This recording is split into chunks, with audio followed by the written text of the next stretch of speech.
call the open board meeting of Tuesday, September 1st, 2020 order. First, just to mention that Trustee Croft is on Zoom with us. So I squeal siena siena, I squalo and tawana siena. We respectfully acknowledge that we are meeting on the traditional and ancestral lands of Coast Salish people where we live, learn, and play. As we move to the adoption of the agenda, I would like to add item 9.1.2, which is federal grant, and ask for a motion to adopt the agenda. Moved by Trustee Thorne, seconded by Trustee Hutchins. All those in favor? Motion carries. Moving to minutes. First, minutes of June the 2nd, 2020, the open board meeting. A motion to adopt. Trustee Group and Trustee Cameron. All those in favor? Motion carries. Moving to minutes of the June 22nd, 2020 special open board meeting. A motion to adopt the minutes, please. Moved by Trustee Hutchins, seconded by Trustee Cameron. All those in favor? Motion carries. Moving to the minutes of the July 6th, 2020 special open board meeting. Motion to adopt the minutes by Trustee Dolan, seconded by Trustee Thorne. All those in favor? Motion carries.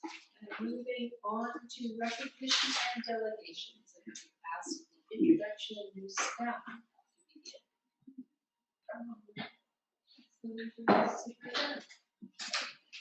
Thank you very much. I believe that we will be welcoming Angela Peterson.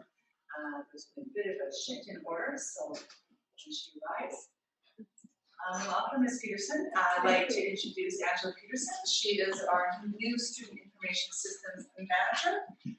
She started in that role on June the 1st, and we're very, very pleased to have her, and she has done a magnificent job during this time of transition. So welcome. Thank you very much.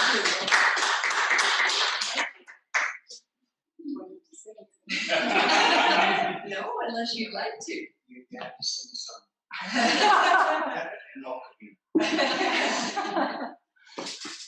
Thank you for the opportunity. It's been a big challenge for me with the COVID backdrop and changes with 365. The new platform, but moving forward, we're creating some great processes, and I think it's going to be just fine. Luckily, I still have my mentor, Sandra Whiting, working with me as needed, so I have that support, and yeah, thank you very much. Thank you.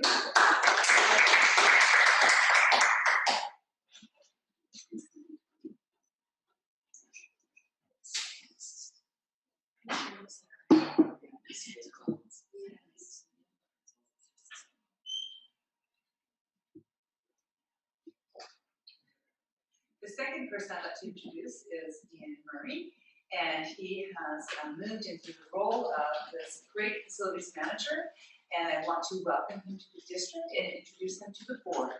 Welcome, Ian. Thank you.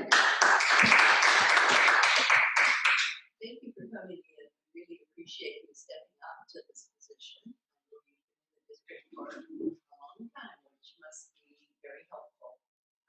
Well, you think I know better, but I jumped in. Well, thank you, and we appreciate that you jumped in. That's great. Thank you, and we welcome you aboard. Nice to meet you all. You too.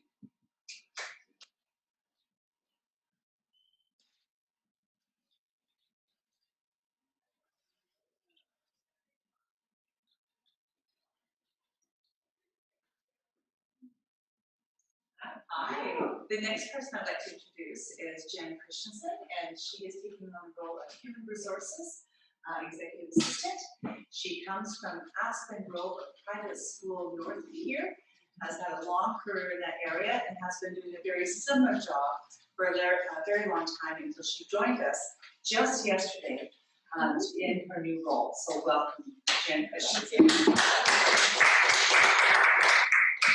Thank you for coming south to us. We appreciate that. I shaved 5 minutes off my drive. Oh. There's always a reward. Actually. Thank you very Nice to much. meet everybody. Bye too.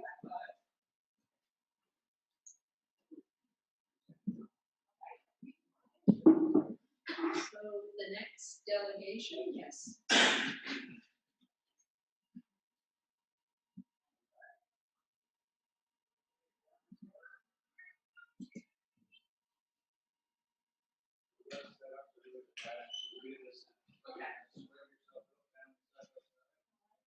Hello, Uh, are we allowed to take our masks off if we're over here?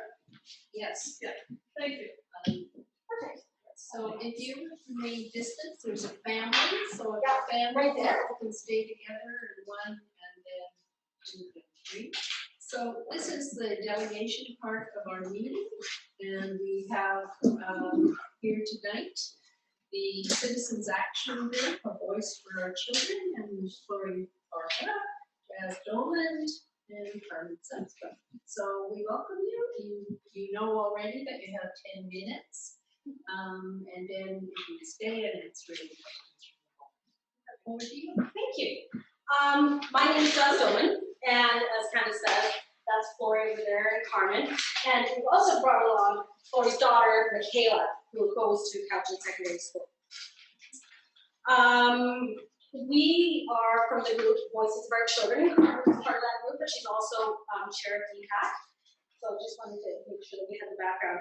What we're here for is we are here to ask you to put forth a motion that School District 79 Board of Education communicates with all levels of government, that's North Cowichan, Duncan, as well as everyone else, such as Sonia First Now, Alistair McGregor, Doug Rowley, as well as members of VIHA, Dr. Richard Stanwyck, who is the Chief Medical Officer, Kathleen McNeil, who is the President and CEO of VIHA, as well as Dr. Shannon Waters. And what we'd like for you to say to them is we'd like for you to put forth a motion saying that the 5878 York Road site for the new Wellness and Recovery Center is a highly inappropriate location and is detrimental to the safety and well-being to the students of the Cowichan Valley. So,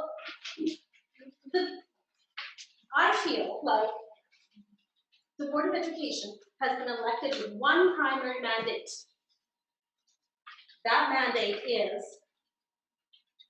basically making sure that we provide a safe and nurturing learning environment for our students. There's lots of other ones, but that is a big one. That's the primary one. And I feel that if we do not do this, we are not keeping the safety of our students in mind. And the reason I say that is because there are 2,000 students within 400 meters just about. So the new site will be 400 meters from Cowichan. I Googled it and actually figured it out. 400 meters from Cowichan Secondary, 500 meters from Alexander, and within a mere couple of blocks from Duncan Christian. 2,000 students. That's almost 25%. 25% of the students will be within this site, which is a lot. So keeping some of those stats in mind, I also want you to keep this one in mind. From January 1st to August 10th, 2020, there are 476 RCMP occurrences that RCMP had to respond to right there. This is 476 visits to the area that our kids go to school. That's a heck of a lot of visits by the RCMP to one site. That's a heck of a lot of sites. Now, the other thing I want to talk about, it's not the safety of our kids is paramount, but we're also taking the resources away from schools, putting up fences. I'm sure that the government can give us a budget for fences. I'm sure it's coming out of the operations budget. Fences, hiring monitors, all that comes out of there. And I know, because I'm a teacher, I know that our administrators, the leaders, our educational leaders, are being called upon to sweep the grounds in the mornings, to pour needles, for drug paraphernalia, for human feces, and for used condoms. How do I know that? I've got text messages on my phone that I've sent to my administrator saying, can you come pick this up, please? If I'm doing it, others are doing it. In fact, just last week, there were needles found at Alexander. That's just what the one instance I know of. And as we came in, there are 2 needle caps right outside the door here in the parking spots. Having the Wellness and Recovery Center there is going to increase the activity there. If I'm going in there, because it's a safe injection site, and I need to procure my drugs from somewhere, as a drug dealer, where am I gonna hang out? I know where I would hang out if I'm a drug dealer. The same place our kids have to go through to get to McDonald's, or go from one campus to the other, or go to Wendy's. So I recently asked 2 young teenage girls if they had encountered any problems. And they giggled, because that's what teenage girls do. They giggled and told me about the most recent incident. They said, this is the one that's fresh in our minds because this is the one that's happened most recently. They had been walking to Timmy's when a male street person, who was obviously high, asked them for money. They replied that they didn't have any. This person followed them all the way to Timmy's, asking for money the entire way.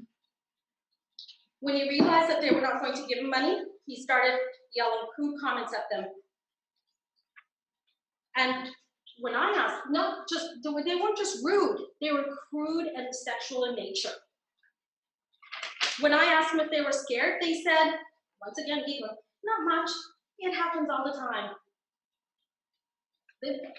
Unfortunately, they're becoming numb to it. They're becoming numb to it. So, I'm urging you to pass that motion, not just to write to our local governments. We need to involve the provincial government. We need to write to the representatives of our federal government. We need to write not just to Dr. Shannon Waters, we need to write to Dr. Richard Stanley. We need to write to Kathy McNeil. We need to write to the Minister of Education. We need to write to the Minister of Health. We need to write to the Minister of Mental Health and Education. And drug addiction, sorry, mental health and drug addiction. We need to do that as a school board. We need to keep our kids safe because that is the primary mandate of the school board. Thank you, Jazz. And it's 10 minutes are gone. I'm sorry, Michaela has a story. I'd like to make a motion that we extend their time as we did with VHOP. I'm sorry, I can't Sorry, hear you. I'd like to make a motion that we extend their time. We did that with VHOP, so I think they deserve the same. Michaela just has a couple stories she'd like to share with you. We have a motion moved by trustee Dolan, is there seconded? Seconded by trustee Hutchins. Any conversation on the motion? All those in favor? Those opposed? Okay, motion carries. Thank you. I'm gonna have, Okay, if I could just add in once, since we have the time, and I'd like to thank Jazz so much for so eloquently covering all our issues, and thank you for the opportunity to speak to you. I would just like to augment what Jazz was saying with pointing out that not only is the wellness center an issue, the drug dealers, the sex traffickers, the people that are paying drug dealers to commit crime, or drug addicted people to commit crimes, are now and will continue to be in that area. VHOT has not taken any responsibility for the management of those issues. Those are the things that our kids deal with. You go into the McDonald's parking lot and the young fellow on the bike with his drug backpack is there. These children have developing brains. They do not make rational thought. When they are at risk and they are vulnerable because their home lives are full of turmoil, they are not going to make good decisions. We should not have this in their vicinity. So I just wanted to share that it is more than just the facility. It is all the spillover effects that occur around the facility that our children navigate from pre-kindergarten to grade 12 in this area, to over 2,000 kids, 25% of our population. So I just wanted to share with that, and then we'll let Michaela has a few stories. Hi, as Jazz introduced, my name is Michaela Varga, and I just finished grade 10 at Cal High. I have a few stories that I would personally like to share that I've experienced. throughout my year. So first off, when we get into our gym class, we have to scour the field for needles when we have outside gym in the spring. And then after doing the walkthrough about 3 or 4 times, we continue our gym class outside. One day, a man who looked like he was under the influence of drugs came by, pulled his pants down, exposing the front of his genitals, and we had to move inside. This gets to be a problem because Cow High doesn't have very adequate air conditioning in the summer, but we can't open our doors to get fresh air because of the drug addicts and homeless people that sit outside the doors of our gym class, so we're kind of stuck there as well. I have also been out to lunch with Jaz's daughter Maya, and as we were walking back, we had 2 encounters. One was of a woman who kind of followed us along the street, and then we started picking up the pace, and as we looked back, she was in the middle of the road, twirling around, just putting out a scene, and then we looked to our right side, and there was 2 men, for lack of better words, peeing on a building. And it's just something that we normalize, which is quite unfortunate, and we do see on the daily is the genitals of men, and then both men and women shooting up by where we go to eat lunch, for example, Tim Hortons and McDonald's. There's also some stories that were shared by other parents about 2 daughters were subjected to seeing an older intoxicated man exposing himself 5 feet away from them at eye level to take a piss or God knows what. They were entering McDonald's to the back entrance.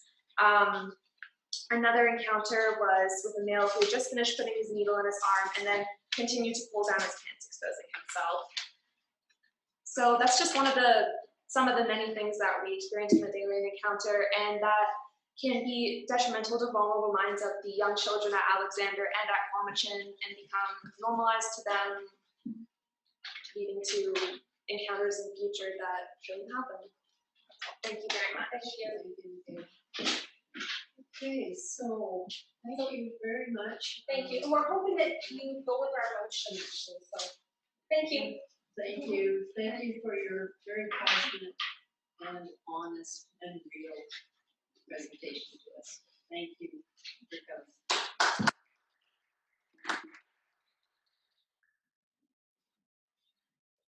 Okay, back to business. Item number 5. Report of closed meeting. Mr. Santos. Thank you. The board met in closed session just prior to the event. We discussed personnel, property, and financial items. The board will go back into closed session following this. Moving to old business action list on page 23 and 24.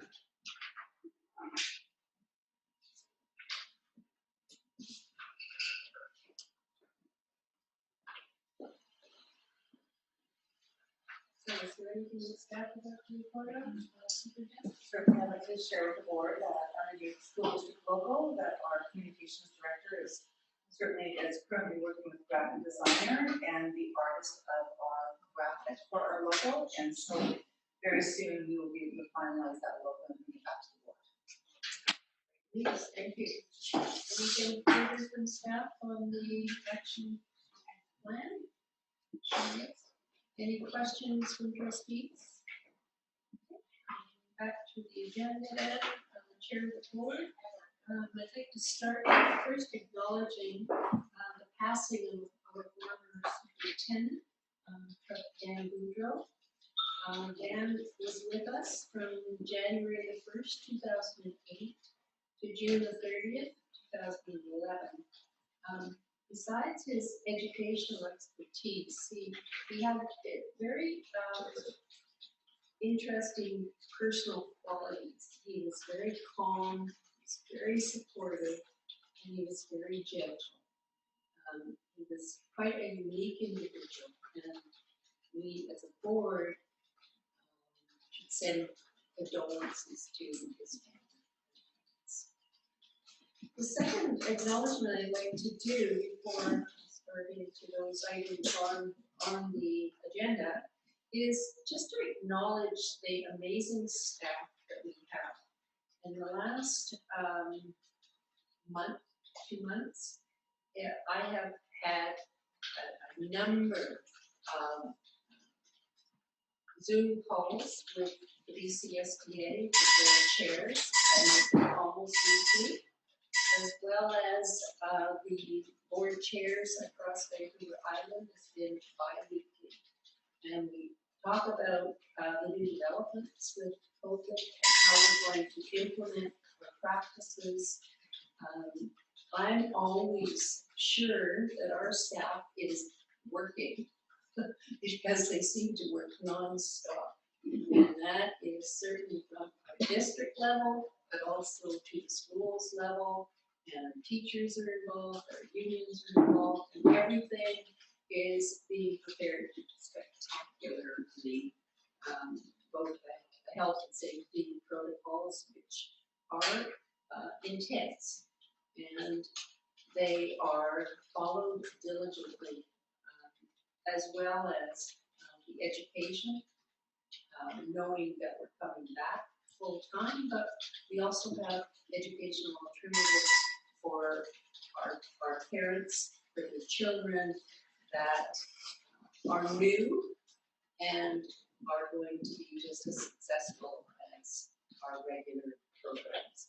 So I just want to acknowledge and thank our staff. Okay, moving to the board action section. The first is around the Wellness and Recovery Center.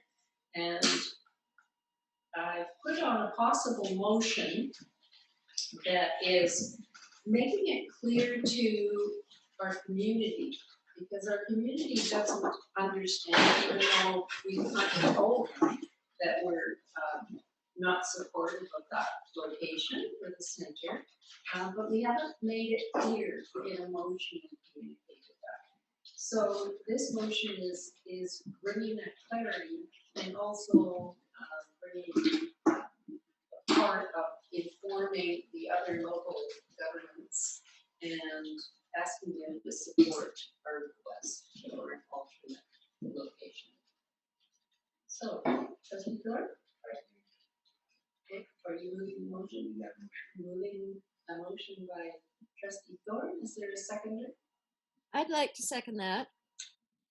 Trustee Dorman? Conversation on the motion. Trustee Hutchins?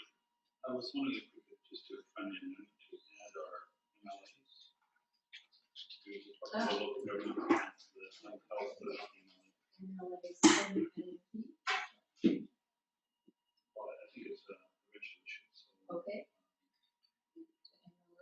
We have two. Okay, will you accept that change, trustees?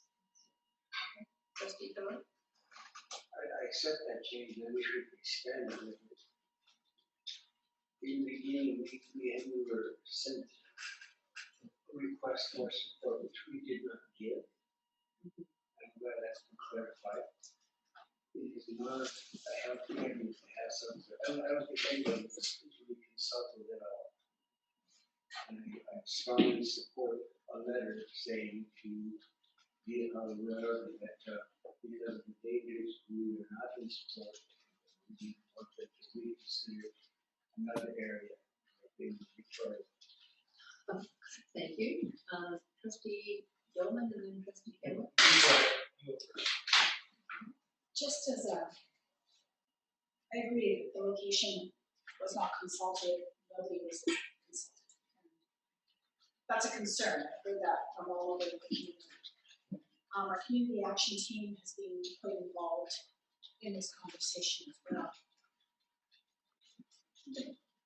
The comments that were made are all accurate, it is all happening. And putting our wellness center somewhere else isn't going to change what's going on here now, not at all. Adding it to the mix might make it worse, I don't know that. I do know it's a wellness center, and only a small part of it is an overdose site, safe injection site. But the rest of it is the wellness center, which we say VHA, nobody's doing anything. That's about all they seem, they're trying to do something. They're trying to do something. I don't know where better that something should be. I do agree that something shouldn't be right in the middle of all the students. But I just don't know that even if we're successful, it's not going to make the change that we would be hoping to see because those people still live there. I am in support of saying if we were not consulted, we need to be consulted, and it's a bad site. But I just need to mention that there's a lot of people working really, really, really hard on this problem, and there are no easy answers. Thank you.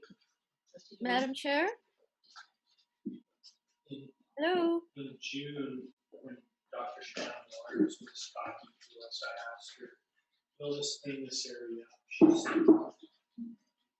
Which immediately means it's still gonna stay the same. With other, when you have these things in other areas, probably it's just gonna get worse. Our provincial government, our local governments haven't done anything to help this area. It just gets worse and worse and worse, and lots of talk. While nobody's against this wellness center, nobody's even trying to clean this area. Nobody's trying to make it safe for kids. Our kids are becoming jaded by this problem. So how's that gonna help this problem in the future when we go, oh yeah, nobody does anything? This center needs to be moved. It needs to be moved south of town, away from this area. And there's other things that need to be done too. Our provincial government needs to do something. Our local government, City of Duncan, North Couch, and CBRD, they're doing nothing about it. They need to do something. So when we write our letter, and when you're talking to the Couch Leadership Coalition, so you really have to make this message strong that what they've done is ineffective, if not nothing. And this will be a start. Leave this thing out of this area to draw these people away from this. Any further comments on the motion? Call the question. All those in favor? Motion carries unanimously. Moving to item 7.2.2, Vancouver Road School Trustees Association visitor request, and the request is attached. Basically, all the information is in there. The idea is 4, perhaps 5, about 4 boards are releasing the funds that are held by UCSDA. It's their money, they've got the fund. And we're saying we would release it in order to have Anthony McLean do the virtual presentation for our bigger conference. So, Trustee Hutchins. Thank you for your leadership on this, and I like the motion. Thank you. Moved by Trustee Hutchins, seconded by Trustee Groot. Conversation on the motion. All those in favor? Motion carries unanimously. Thank you very much. Moving to 7.2.3, as I mentioned before, we've had many calls with the board chairs across the island. There are 2 issues that all boards seem to be very interested in. And so I'm bringing you the motions from other districts in case we want to do something similar. So the first is around parent health and safety concerns about sending their kids back to school. And so this is a motion that was passed in Parksville School District, and it allows the schools to be doing remote learning out of their neighborhood school rather than just offering face-to-face instruction. So are we interested in having that? Trustee Groot. I would make that motion when we make it necessary. And would that be within the school restart plan or? Yes. In addition to. Okay, in addition to the school restart plan.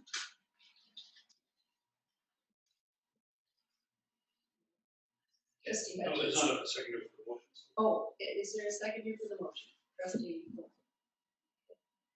So, conversation, Trustee Hutchins.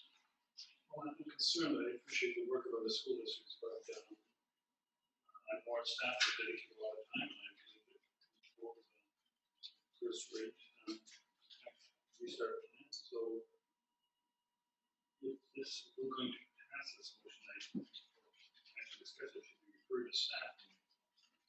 this actually fit into? Do we have the resources to do it? Can our principals and our teachers help us out? Because we don't have any idea what numbers they're talking about. We're passing such a motion that we have an issue. Are we supporting 1,000 families or 10 families? I mean, the magnitude of this is potentially large. And it may be necessary, but I think it needs to be referred to staff. You just commented, I think this is what we're doing already. Just gives the freedom because the ministry is not accepting that. But I'll refer to superintendent. I think that with regard to this motion, we have extended that, I would say, openness to all of our principals and budget principals to support any families with extenuating circumstances related to their healthcare needs, that they can support them in the way that they need to. And so I think this motion is reflective of that. It's not maybe commenting on even distance learning, it's just stating that it's supporting concerns of family health and mental well-being. So I think it does fit into our restart plan. We already have a homeschool, hospital homebound available resource for all of our restart families. So I think it does meet our restart plan, and I think it is consistent. Any further comments or questions? So there's a question, if it's necessary. If we're already doing it, we've included this element in there.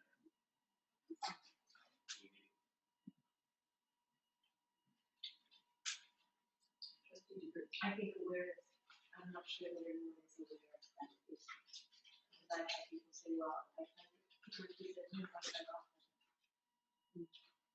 Trustee Dolan? A lot of people, parents, kids are scared of what we don't know. What we don't know, what we know today is going to be totally different 3, 4, 6 weeks from now. This thing is going to keep moving.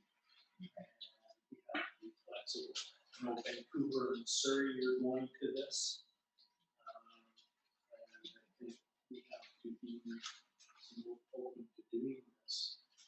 And once again, these plans that we have today, not necessarily, probably not necessarily plans for the next 2 months. So, support the motion. Any further conversation on the motion? Trustee Dolan? I support the motion.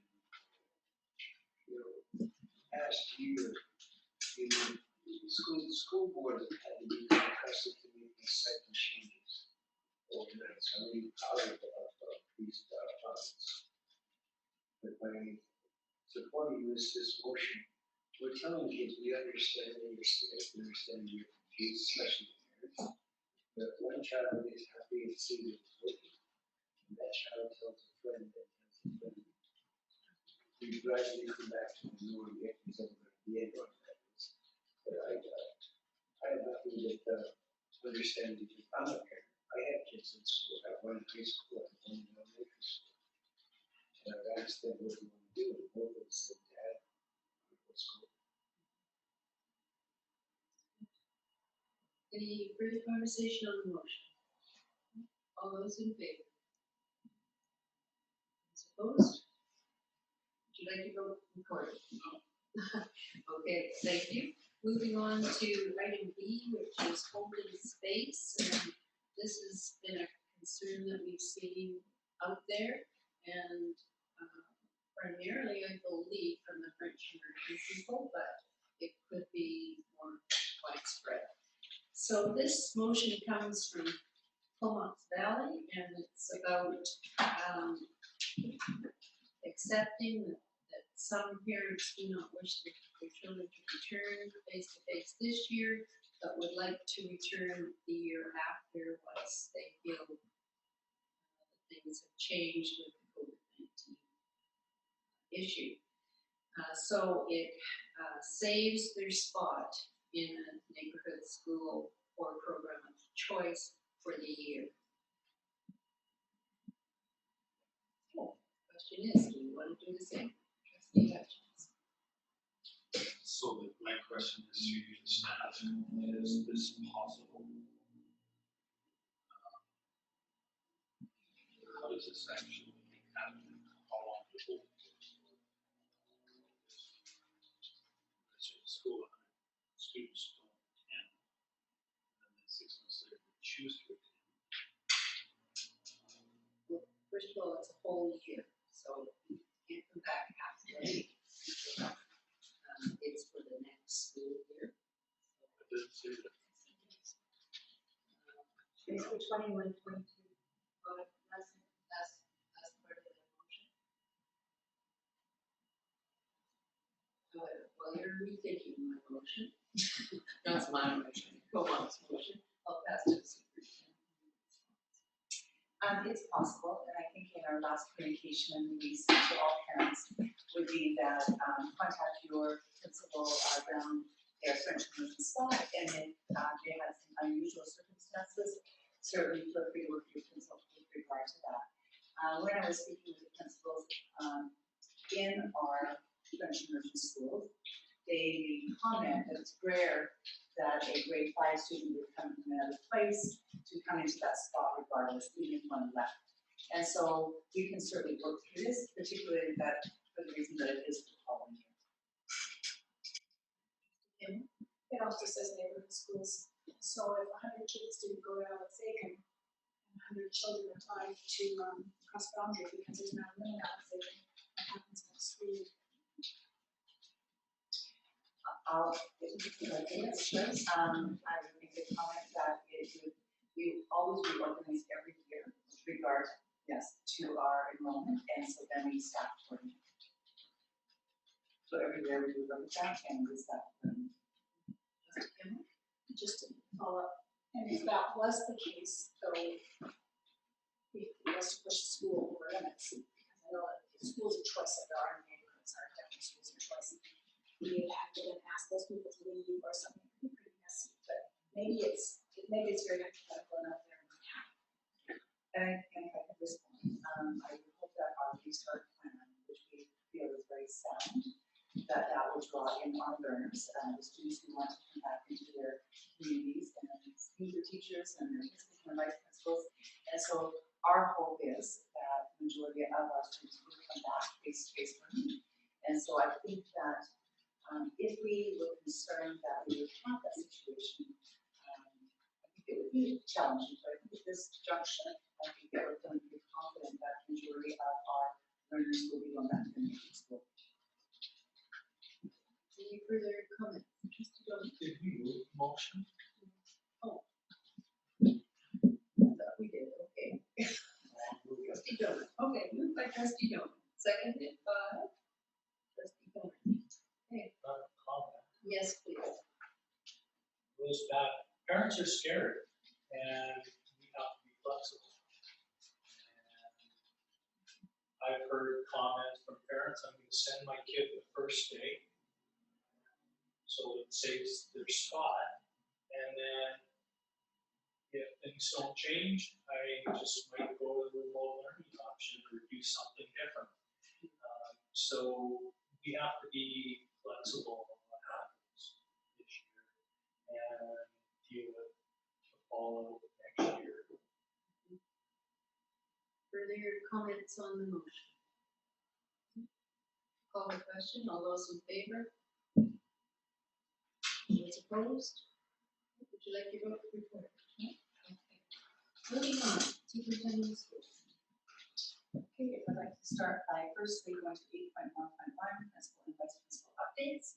I would like to inform the board that Charlie Coleman has been appointed as temporary district principal at Indigenous Education. And it will be, his position will be replaced by Anna Kissinger. She has been appointed temporary vice principal of Cowichan Valley Open Learning Center. And in addition, we have Vanessa McDowell. She will be providing Indigenous support for point 7, working with our Indigenous team with regard to local education agreements as well as transportation agreements with all of our Indigenous communities. And then I'd like to move on to 8.1.2, and I'd like to provide an update to the board with regard to district coordinators.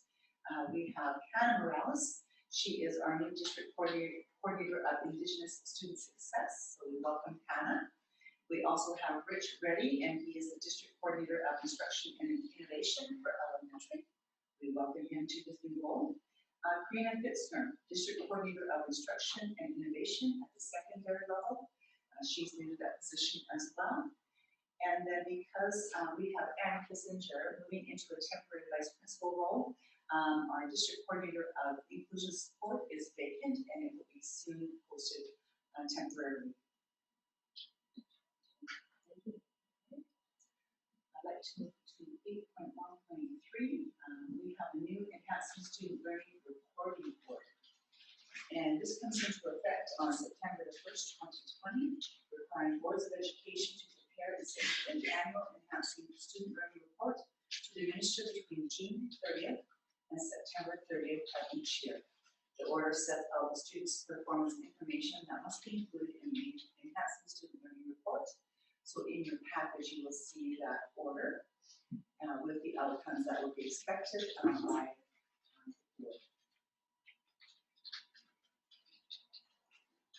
On to any questions, I will move on. Any questions of the new order? How is this different from the existing reporting? This follows the model of framework for enhancing student learning. And so what it is, it would be really looking at student data, performance data, following it through a cycle of improvement of our student learning processes.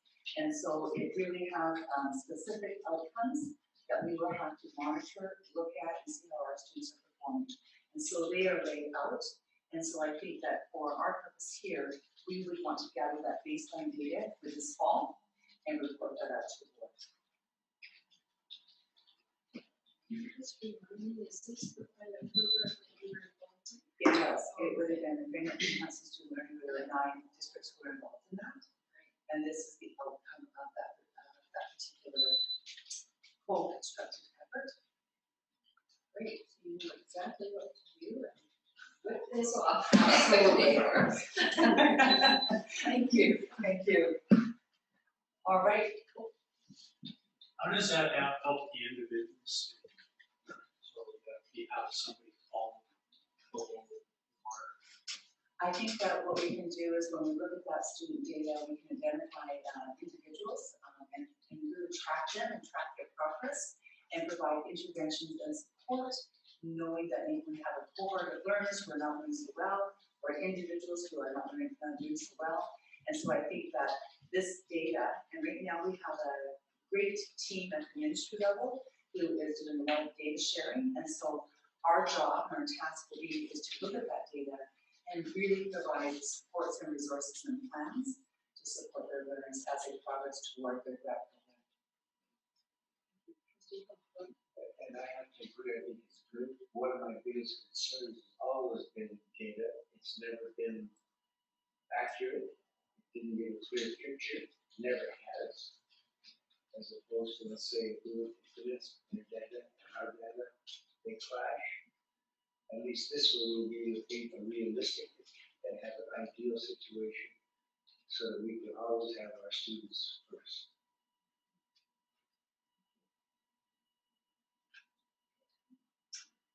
Moving on to 8.1.4, Crouch Valley School District Stage 2 Restart Plan. It is certainly in your package. I would like to share with the board that we did receive our approval for our COVID-19 plan. We did follow the operational guidelines of the province. And so what was expected of us as a school district would be that we need to develop our own health and safety plans. We need to work on our learning groups and our cohorts. We also have to have full consultation with all of our partners, inclusive of our indigenous communities. And then in addition to that, we have to work very closely with all of our partners, and that would be our union partners. And so I'd like to start firstly by just talking about our health and safety plans. We have very solid plans in place. our principals and our vice principals, they began that work about 4 weeks ago at the secondary level, 3 weeks ago at the elementary level. Our very own Cheryl Forrest, Associate Superintendent, would have been involved with the team at the provincial level with regard to health and safety. So she has been a great participant and a leader with regard to that. So we really had somebody there working with them side by side. And so we're very pleased to say that all of those protocols are in place at our school sites, led by Larry and Cheryl, our director and our associate superintendent. With regard to health and safety, some of the big items that have been put in place would be our cleaning products. And so we have certain standards around that. We have hand sanitizer in full. We will have hand sanitizer in every classroom, at every entranceway, and we have great big vats of that that is out there for all of our students who will be arriving along the first day. We also have been able to purchase portable hand washing stations. We have 72 of those, and they're currently being put in schools, and they will be complete and finished at the end of this week. Any classroom or any portables without sinks, it will be the first classroom and or portable who will be the recipient of a portable hand washing station. And then the rest are distributed through population.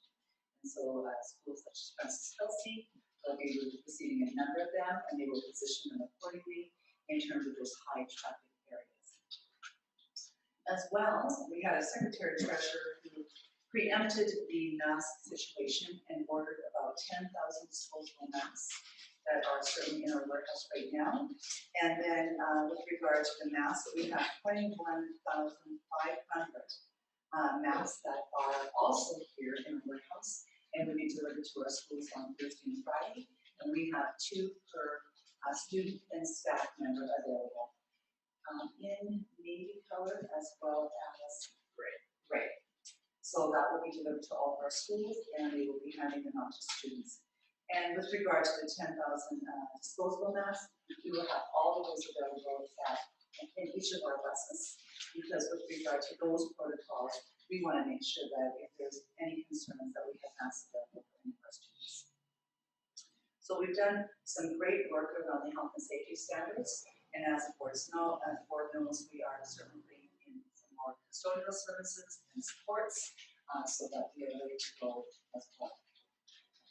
With regard to our busing, we have been really working with our manager of our busing, and at this point in time, we have a number of students who will be riding the bus, and so they will be loaded appropriately on the bus and off the bus. There will be hand sanitizer there available to them. We will be looking at learning cohorts in terms of how they will be positioned and or in families. And so there's some really strong protocols in terms of how do we manage our students on and off the bus. So before I go on, I think that the most important part of this plan would be around how do we organize our learning groups. So in our district plan, it's very, very clearly laid out in terms of what the expectations would be at all of our schools.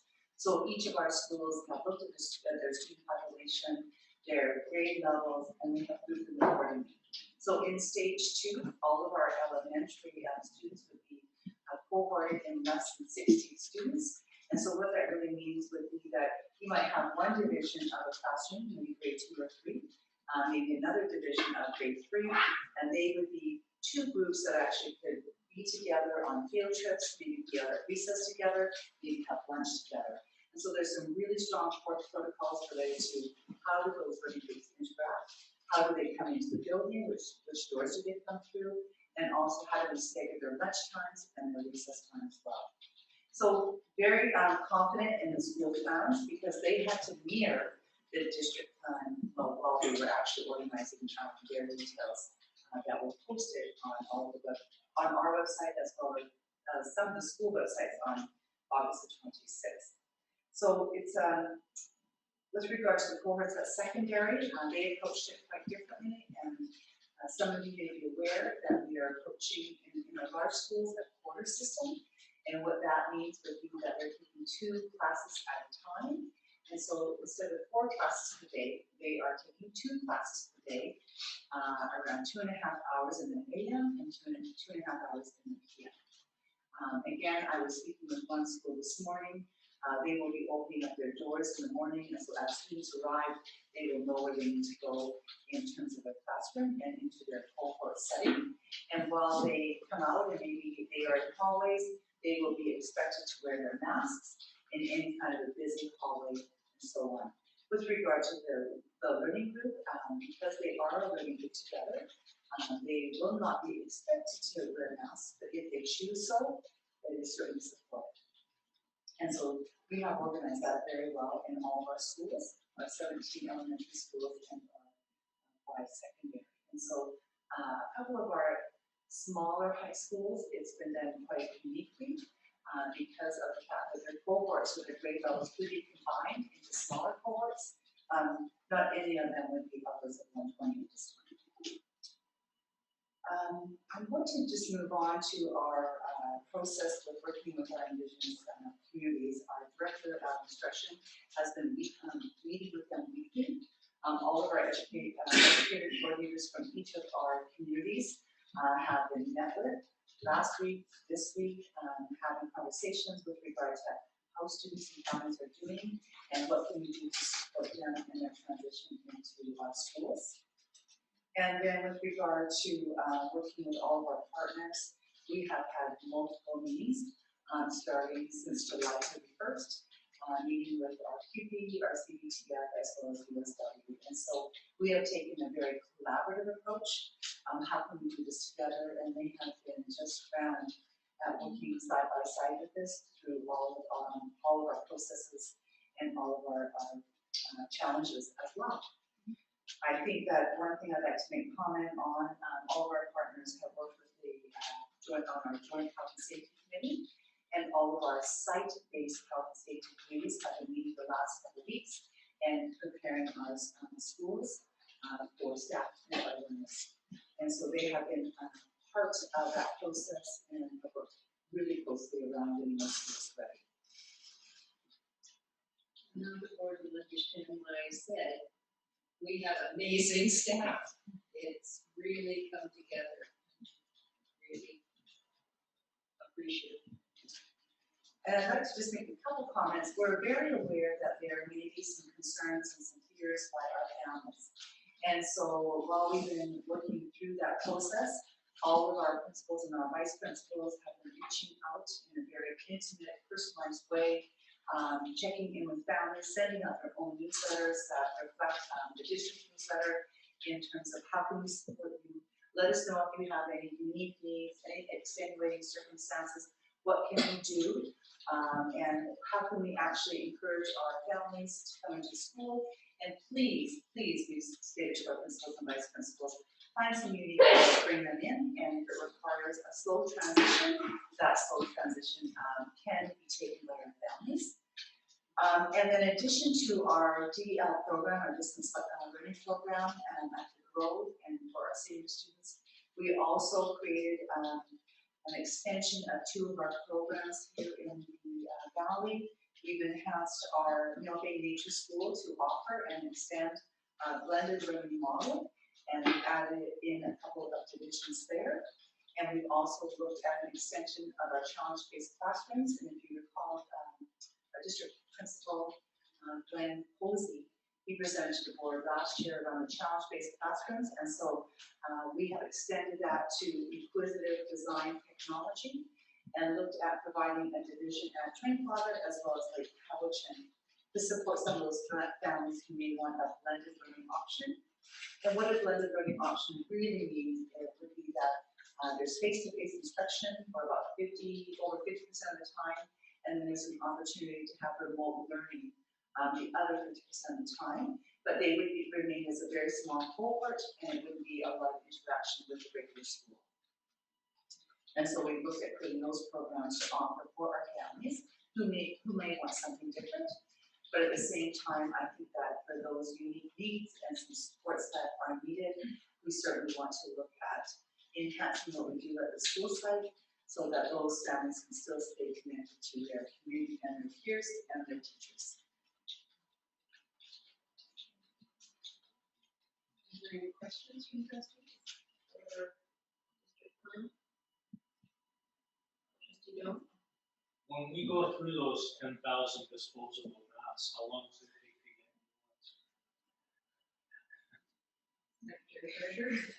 get The ministry have some controls on that, so what we'll be able to order will be what we determine to be a 1 month supply at a time once we go through them. So they have to stop. They do.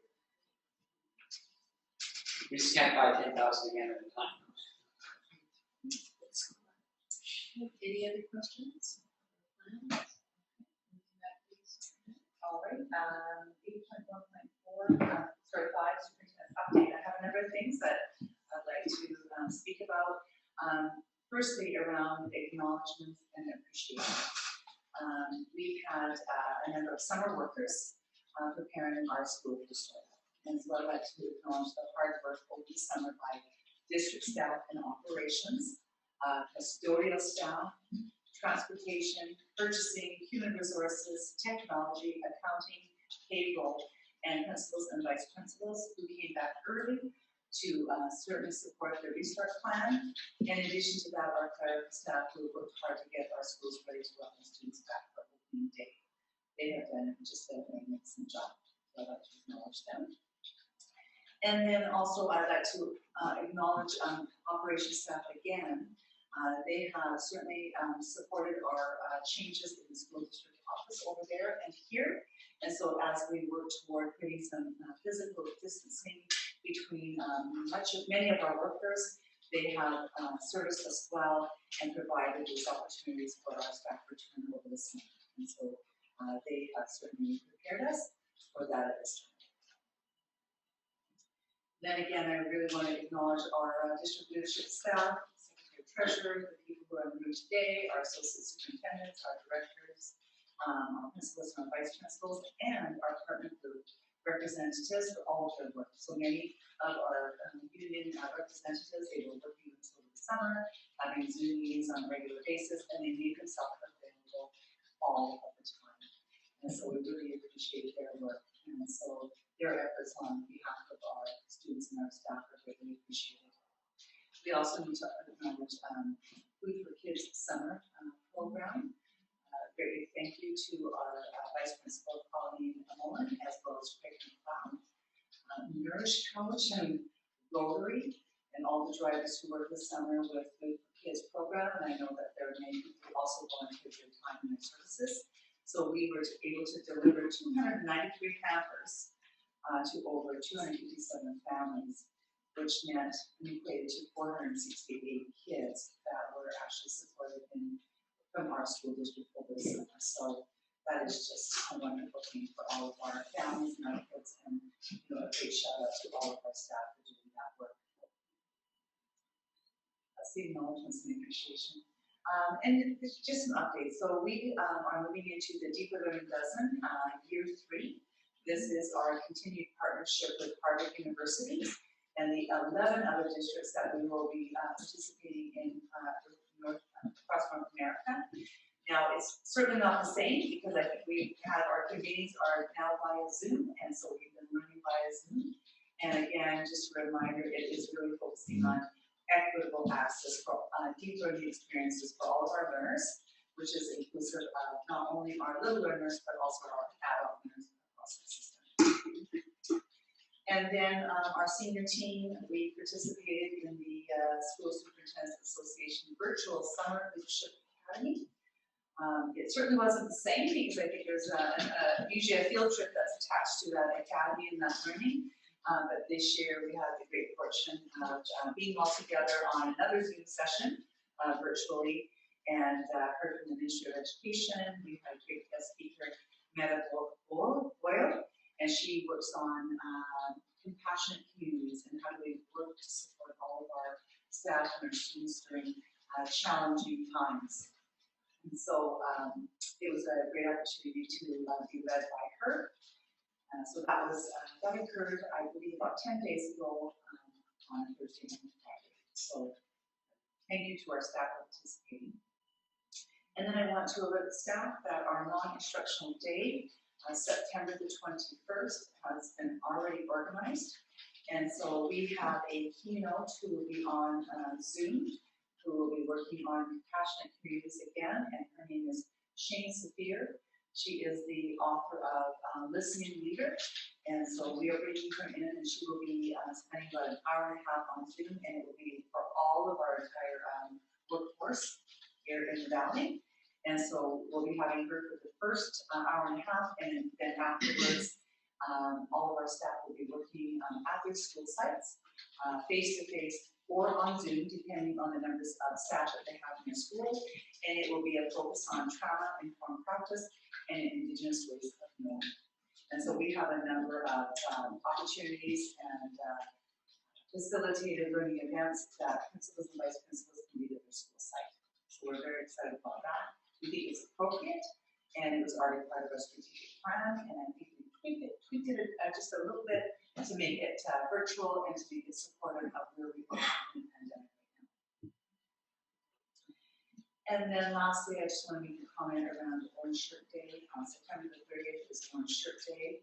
This is residential school awareness, and so orange shirts are, of course, to be worn on that particular day, and so some of even our staff members, they wear their Orange Shirt Day on other days as well. So we honor, the children who have survived in the Indian residential school system, and those who never ever leave home. And so our Indigenous Education Department, as they always do, will be working toward creating some activities and promoting that day, and certainly working with us as a community. Thank you very much. Comprehensive report, and also bringing us back to education for kids. Appreciate that, because as much as we're concerned about health and safety, bringing the school after one priority is student achievement. So we need to get that balance in order as well. Thank you for your report. Thank you. All right. Board action. I will move on to 8.2. 8.2.1. World Teachers Day is coming up. It comes up very quickly on October the 5th. And so I'd like to propose this motion here for the board to consider. Moved by trustee Hutchins, seconded by trustee Thorne. Any discussion? All those in favor? Motion carries. If I can move to 8.2.2, there is a briefing note on page 39. And on that briefing note, it is speaking of the fact that we would like to recommend that we change the name of Student Support Services to Inclusive Education Support. You can see from the background here, the term inclusive is consistent with the language that's already used from the Ministry of Education, as well as a manual of policies, procedures, and guidelines. In addition to that, the United Nations Conventions on the Rights of People with Disabilities also are reaffirming the universality and the interdependence of human rights and the fundamental freedoms. And so what we would like to suggest is that language matters, that it does build our reality, and so moving away from student services to inclusive education support, it really is representing what we believe in our strategic plan around equity and moving our supports where kids can be included in the classrooms. And so there is a suggested action and a recommendation for the board to consider. Is there a mover for the motion? Moved by trustee Thorne, seconded by trustee DeGroot. Any conversation on the motion? All those in favor? Motion carries unanimous. We're moving to secretary report. Thank you. I have 2 items for information. The first is the recently announced Safe Return to School grant from the province of British Columbia. It is a targeted fund. I'm just going to bring it up here on the screen so I get dollar amounts here.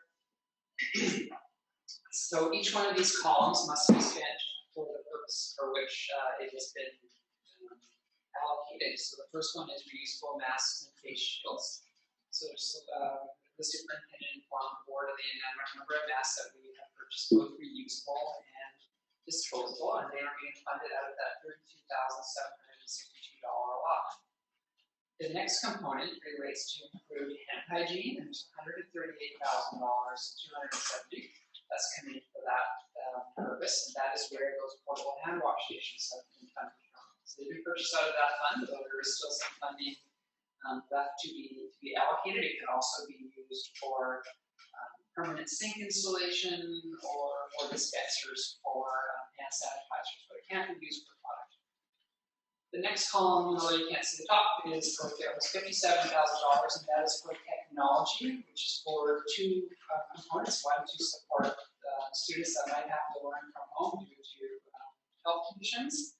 And the other part is to help the board offset some of the losses of technology that may have occurred through the early parts of the year as technology is loaned out. It doesn't all come back. $76,900 has come in for cleaning supplies, enhanced cleaning supplies, so that is appreciated and I'm sure will be fully expended. And the final component is $346,805. It's for enhanced cleaning, so that is for the actual custodial plan to add enhanced custodial services into the district. Now the board will spend close to twice that to actually put in the enhanced custodial, but it certainly is appreciated that we got halfway there through this grant. So the total $652,000. Any questions on the grant? We can't mix the pots, they have to be spent within those columns. And moving on, the next item I have is, I don't have an attachment because there really isn't one yet, is 9.1.2 federal school restart grants. The federal government has announced $2 billion in funding for the nation, of which the province of British Columbia will receive approximately, they've estimated, $242 million. It will come in two installments. The first will be September, the second will be December. We're expecting some guidelines around how we can spend that in the next week or two. And the board will be expected to submit a plan to the ministry on how to utilize those funds. But if you do the math, after you take away 13% potentially for independent schools and other education authorities, and divide by the number of students that are in the school district, it's certainly substantial, will be significantly greater than the provincial contribution. So we'll know that final amount soon, but we can expect it to be in a significantly greater magnitude than what we see for the province. So that is very welcome, appreciated, and will certainly help us move forward for the next year. Thank you. Any questions of the Secretary of Treasury? Mr. Jordan? Will those two grants cover our increased expenditures? It's, it's how we actually see what we can put into the plan for the federal funding. It's hard to answer that. It will certainly assist, go a very, very long way. Yeah, it's hard for me to answer that with a positive yes, it will. I suspect we'll be very close. And how much technology do we use? Provincially, it was expected that about 5 to 10% of the equipment that was loaned out in the spring did not return. They're about 5%. Okay, thank you. Moving on to item 10, committees and outside organizations. First is the minutes of the May 26, 2020 PEBC meeting, and I believe Trustee Kim is in chair. A motion that the Board of Education receives the minutes of our May 26, 2020 PEBC. Thank you. Moved by Trustee Campbell, seconded by Trustee Thorne. All those in favor? Motion carries. Moving to item B, highlights of the board ad hoc COVID-19 transition team meeting of June 25th, 2020, and I'll refer that to Trustee Campbell. Also, I'd like to make a motion that the Board of Education receives the highlights of the June 25th, 2020 Board ad hoc COVID-19 transition. moved by Trustee Campbell, seconded by Trustee Drew. All those in favor? Motion carries. Moving to item C, highlights of the June 26, 2020 Early Learning Committee meeting. Trustee Drew. That the Board of Education receive the highlights of the June 26, 2020 Early Learning Committee. Thank you. Moved by Trustee Drew, seconded by Trustee Dorn. All those in favor? Motion carries. Moving to item D, highlights of the June 10th, 2020 DSAC meeting. I believe you attended that. Your name is on the minutes. That the Board of Education receive the highlights of the June 10, 2020 DSAC meeting. Moved by trustee DeCruz, seconded by trustee Thorne. All those in favor? Motion carries. Moving to item E, minutes of the May 21st, 2020 DPAC meeting. Trustee Dolan, I believe you can. Yes, I was. Yeah, I'd like to make a motion to move to accept Thank you. Moved by trustee Dolan, seconded by trustee Thorne. All those in favor? Motion carries. And moving to upcoming meetings and events are scheduled on page 63. No secretary treasurer is anxious to talk to us about an addition, so if you want to start there. I do. And then hoping this is agreeable to our members of the audit committee as well. It's typical at the end of September that our auditors come to present the financial statements, the management letter, followed the financial statements in open. And looking at the calendar, it appears that September 28th may be a suitable date, which would involve the audit committee from 2:30 until 4, closed at 4 to 4:30, then open from 4:30 to 5. So I'm just here to ask the trustees if that day works. It'd be Monday the 28th. That's a Monday. Does anyone have difficulty with that date or timing?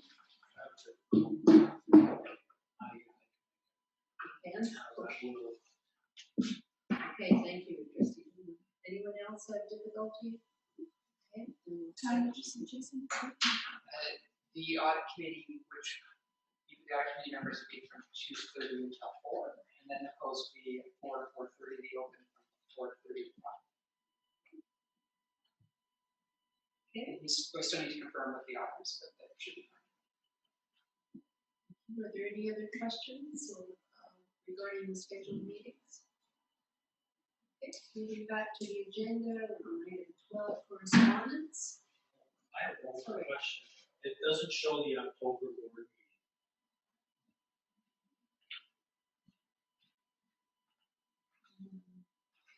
Okay, so the first Tuesday of the month is the 8th.